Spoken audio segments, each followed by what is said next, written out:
আসসালামু আলাইকুম। আজকে আমরা আলোচনা করব ফ্লিনডপ 400 ট্যাবলেট নিয়ে। এটা প্রস্তুতকারক স্কয়ার ফার্মাসিউটিক্যালস পিএলসি। এটা জেনেরিক নেম ডক্সোফেলিন 400 মিলিগ্রাম। এটা পার পিস 10 টাকা করে। এক বক্সে 30টা ট্যাবলেট থাকে। 30টার দাম 300 টাকা। এক পাতার দাম 100 টাকা করে। এছাড়াও এটা 200 এমজি আকারে ট্যাবলেট পাওয়া যায়।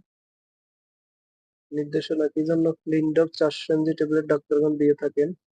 এটি সাধারণত এজমা, হাঁপানি, শ্বাসকষ্ট ও কাশি নিরাময়ের জন্য। এছাড়া এটি bronchial asthma, bronchospasm, chronic obstructive pulmonary disease, spastic bronchial উপাদান সহ ফুসফুসের রোগ। ফার্মাকোলজি ডক্সোপাইলিন একটি আদর্শ শ্বাসনালী সম্প্রসারক। গঠনগত দিক থেকে 7 নম্বর পজিশনে ডাইঅক্সিলেট গ্রুপ থাকার কারণে এটি থিওফাইলিন থেকে আলাদা।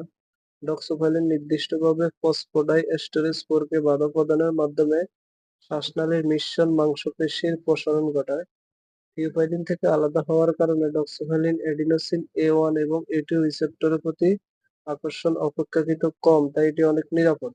Doxofylline platelet activating factor PAFK এবং লিকোটিন উৎপাদনে বাধা প্রদান করে। মাত্রা সেবন বিধি প্রাপ্তবয়স্কদের জন্য 400 মিলিগ্রাম ডাক্তারগণ দৈনিক 2 বার দিয়ে থাকেন, সকালে একবার, রাতে একবার। এছাড়াও চিকিৎসকের পরামর্শ অনুযায়ী সেব্য। পার্শ্বপ্রতিক্রিয়া জেনথিন সমূহের দ্বারা চিকিৎসারত রোগীদের ক্ষেত্রে বমি বমি ভাব, বমি হওয়া, মাথা ব্যথা, খিটখিটে ভাব, অনিদ্রা ইত্যাদি। গর্ভাবস্থায় স্তন্যদানকালে ব্যবহারে প্রাণীদেহে দেখা গেছে যে মায়ের গর্ভে ও জন্মের পর শিশুর বৃদ্ধিতে ডক্সোফাইলিন বাধা প্রদান করে না। যেহেতু গর্ভকালীন সময়ে এর ব্যবহার সীমিত অভিজ্ঞতা রয়েছে, শুধুমাত্র একান্ত প্রয়োজন হলে ডক্সোফাইলিন গর্ভবতী মহিলাদের দেওয়া যেতে পারে। স্তন্যদানকালীন সময়ে এই ওষুধ প্রতিনির্দেশিত।